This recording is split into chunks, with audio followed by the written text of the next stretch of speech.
How y'all doing? Facts from the Ghost of Podcast.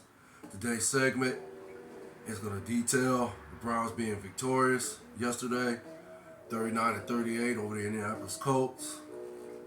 And as a game, I don't want to say progress. Let's say as the game was in progress, I'll say it like that. The Browns quickly took a 7-0 lead in the first quarter off of Jerome Ford, 69-yard touchdown run. I like to call it a strike. And it seemed like the Browns was going to have, all the momentum, if it makes sense. It seems like they were trending in the right direction. But then the Colts quickly tied the score up.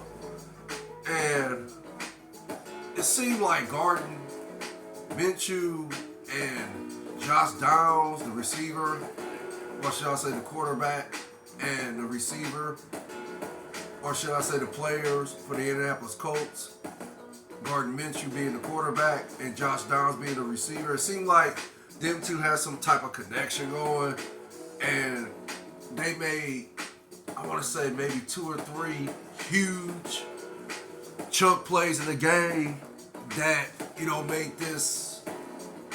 made the game yesterday seem like the Browns were going to lose it, if that makes sense. The Browns, surprisingly, in the first quarter, looked inept on defense. There was a play where, and I don't know if it took place in the first quarter or the second quarter, but I just know that Myles Garrett came off sides, and he actually did it twice, but the first time he did it, they got a huge chunk play out of it. And, of course, Garden Minshew threw a pass, and it got the receiver caught. I can't think of his name, but he caught the pass, and it was a huge chunk play out of it. But it seemed like Myles Garrett, of course, he was all sides, but he just, when the ball was high, he just quit, he stopped on the play. Not saying he didn't, he quit on the play or anything like that. He just, I guess he thought maybe the play was going to be whistled dead, if that makes sense. But no, anytime you get a penalty, or anytime the offense gets a penalty on the defense, it's a free play for the offense. So in that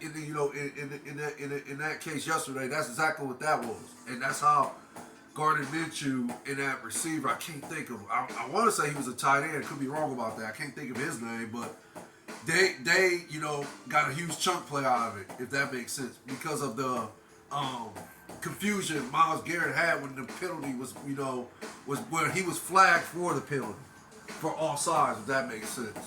So I think Indy took a 14-7 lead, and then the second quarter, the first quarter, late in the first quarter, Myles Garrett, this is when, Myles Garrett showed his Hall of Fame status, his greatness, and perhaps he might even be defensive player at the end of the season. But this is where he displayed simply his greatness. He had a sack strip fumble that resulted in 7 points, and then the Browns was able to tie the score. Then he gets a field goal block in the second quarter, and that gave the Browns a 17-14 lead. And then he gets another sack strip fumble on Garden Minshew in the end zone, and that resulted in 7 points for the Browns, and that gave the Browns a 24-21 lead. And then the Browns was able to get another field goal before halftime, and that gave them a 27-21 lead. And again, Myles Garrett, for the most part, he just dominated the game on the defensive side of the ball. And for me, this is the reason why they were even in position to win the game, if not because of Myles Garrett's play on the defensive side of the ball is the reason why they did win the game. If you want to give him that credit, I want to give him the credit, because if it wasn't for Myles Garrett, giving up or giving the offense 20 points, and we're talking about intangible 20 points, if that makes sense. But if it wasn't for him giving the offense those 20 points, I don't think the Browns would have won this game because, again, the game started off kind of shaky. And at the same time, it appeared like the Browns was going to lose, right? And again, Deshaun Watson being a mystery this year for some odd reason. Again, and why he even started, it's anybody's guess. Hey, look, I'm not at the practices. I'm not the head coach. I'm not no doctor. I'm not any way, shape, or form affiliated with the Browns organization, right? Period. Now, it appears that I guess, from the outside looking in, before Deshaun Watson even took his first snap, it appeared he was ready to play the game. Okay, but as you watch him, what did the eye test tell you? No, he looked nothing like he was ready to play yesterday's game. As a matter of fact, he looked terrible. Let's just put it out there. He looked terrible. I think he was I want to say he was 1 of 4. He only completed 1 pass out of 4 attempts, and he only had 5 yards, and he had an interception.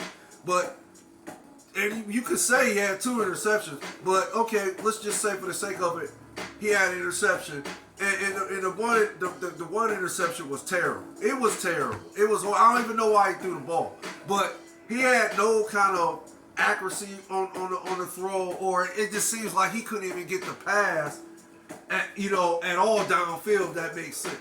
And it was another pass where it was a screen pass, and that was nowhere in the area code of the receiver, if that makes sense. So I don't know what they saw in practice that he was ready to play yesterday's game, but thank goodness for Stefanski, being who he is as a head coach, and I know Stefanski ain't getting a lot of the credit as far as him being, as far as one of the elite head coaches in the game. No, is he there yet?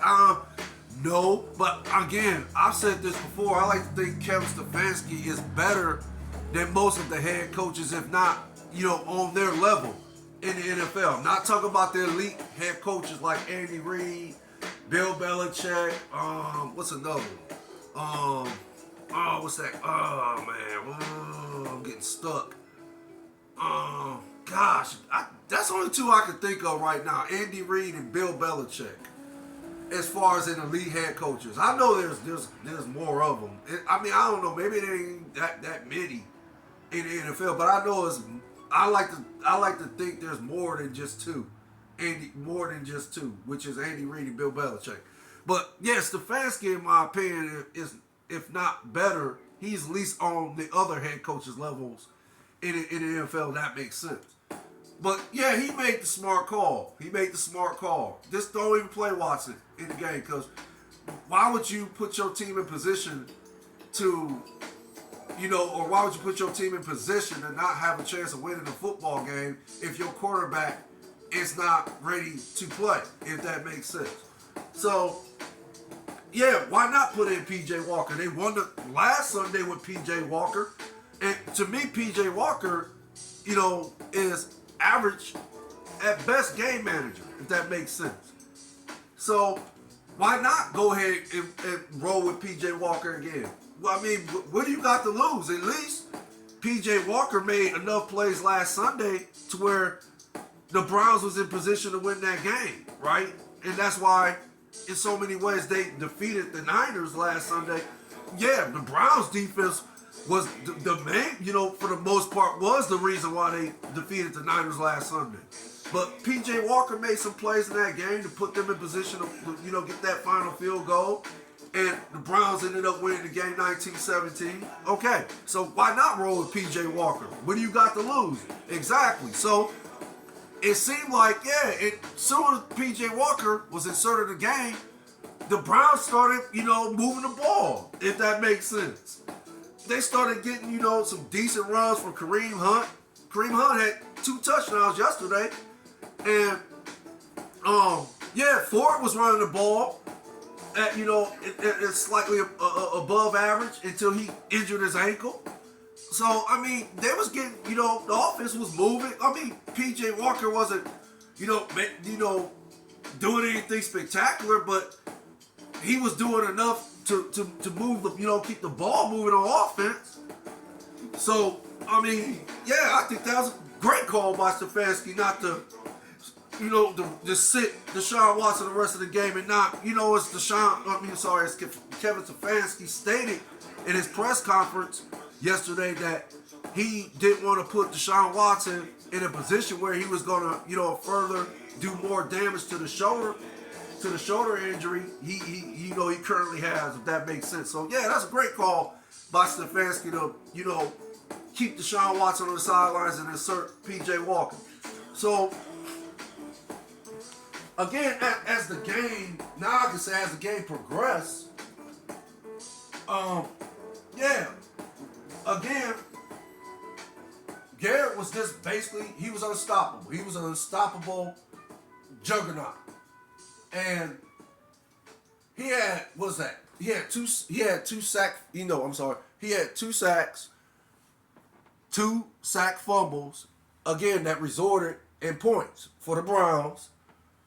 And he also had a blocked field goal. Simply greatness by Myles Garrett. Simply greatness. So, again, if it wasn't for Myles Garrett playing basically lights out football on the defensive side of the ball yesterday, I don't think the Browns would have won. Because, again, P.J. Walker in the offense was moving, but they wasn't, generating any points, if that makes sense. And, again, the defense, they came through when the Browns needed them at the most, when the fans, we'll just say, when the fans and just this fans in general, the defense came through when they needed them the most, if that makes sense. They allow the Colts to throw for 456 yards. And the Browns had, I believe, 316 total yards themselves. But I don't know if that was a season high what the Colts did when they had a total of 456 yards of offense. I don't know if that's a season high against the Browns or that's a season high the Browns have given up this season, if that makes sense. But like I said, the defense at times looked it up. But